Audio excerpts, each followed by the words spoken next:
Big Jim Doherty was a sport. He was part of a special group of men. In Manhattan, they are a special group. They are like the Caribs of the North, strong, clever, independent, close-knit, and honorable within their own rules. They don't think much of other groups who follow society's rules. This special group is like the nobility of sports. There are some people who might be called tin, but Big Jim Doherty was never called that. These sportsmen usually stay in the lobby or outside corner of certain hotels and restaurants. They are men of different sizes, from small to large, but they all have recently shaved, blue-black cheeks and chins, and wear dark overcoats with black velvet collars when in season. Not much is known about their home life. Some say that Cupid and Hymen, love and marriage, sometimes get involved, and a sport might get a wife and even have children. Sometimes he gets involved in politics, and at chowder picnics, you might see a Mrs. Sport and little sports with shiny hats and tin pails. But mostly, the sport likes to keep his family life private. His women stay behind decorated windows or flowered balconies. They wait for him there, with fancy rugs, sweet-sounding birds, musical instruments, and sweet treats. But away from home, the sport is independent.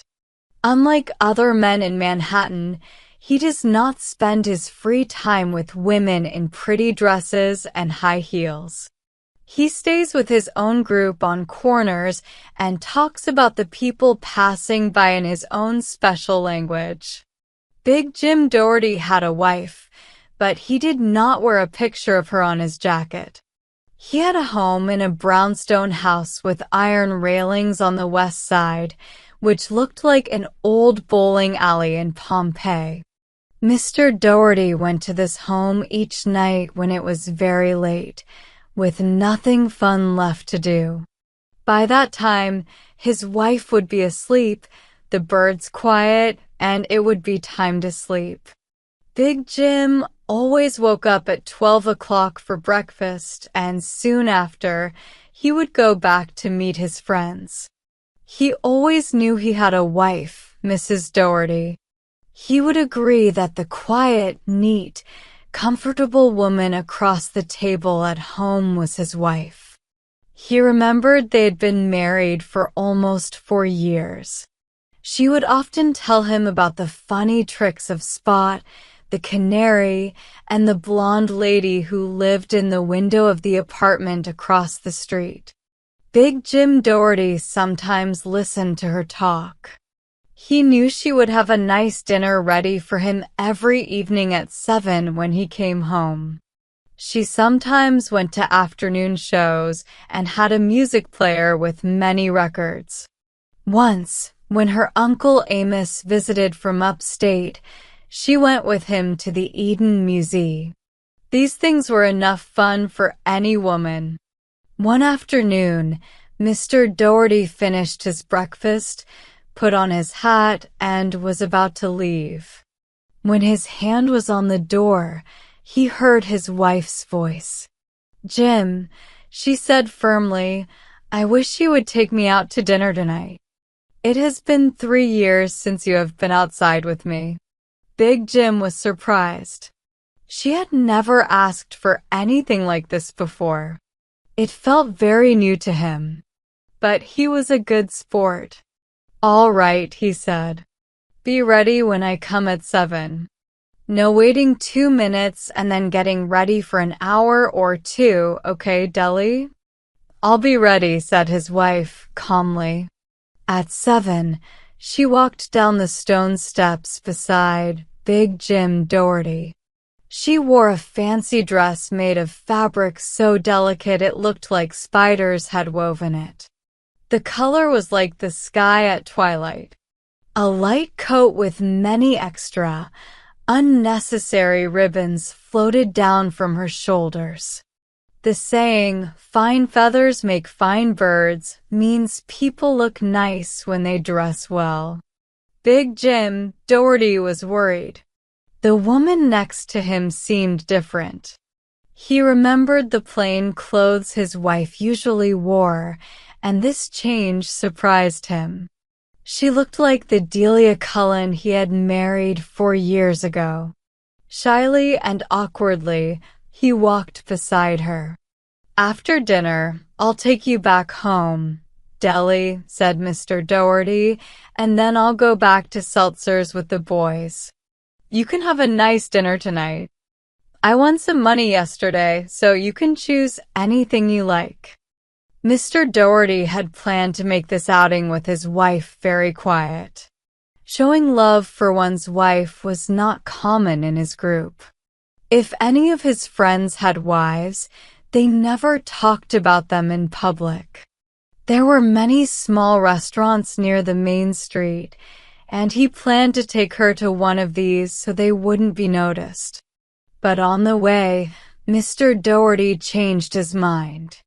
He kept looking at his beautiful wife and realized she deserved better. He decided to walk with his wife past Seltzer's Cafe, where many of his friends would be watching the evening crowd. Yes, he would take her to Hoogley's, the fanciest restaurant, he decided. The group of well-dressed men at Seltzer's were watching. When Mr. Doherty and his lovely Delia walked by, they stared, surprised, and then took off their hats. This was very unusual for them. On Mr. Doherty's face, there was a small look of pride, a tiny look, just enough to be seen. Hoogley's was lively. The electric lights were bright as expected. The tablecloths, glasses, and flowers all looked very nice. The guests were many, well-dressed, and happy. A waiter took Big Jim Doherty and his wife to a table. "Order anything you like," Deli said Big Jim. "Tonight, you can have anything you want. I think we've been eating at home too much." Big Jim's wife gave her order. He looked at her with respect. She mentioned truffles, and he was surprised she knew about them. From the wine list, she chose a good and desirable brand. He looked at her with admiration. She was very excited and happy. She was talking to him about many things with joy. As they ate, her pale cheeks from staying inside got a light blush. Big Jim looked around the room and saw that none of the women there were as charming as his wife. He thought about the 3 years she stayed at home without complaining, and he felt ashamed because he believed in being fair. But when the Honorable Patrick Corrigan, a leader in Doherty's area and his friend, saw them and came to their table, things got more interesting. The Honorable Patrick was a kind man in both actions and words. He was very charming and friendly.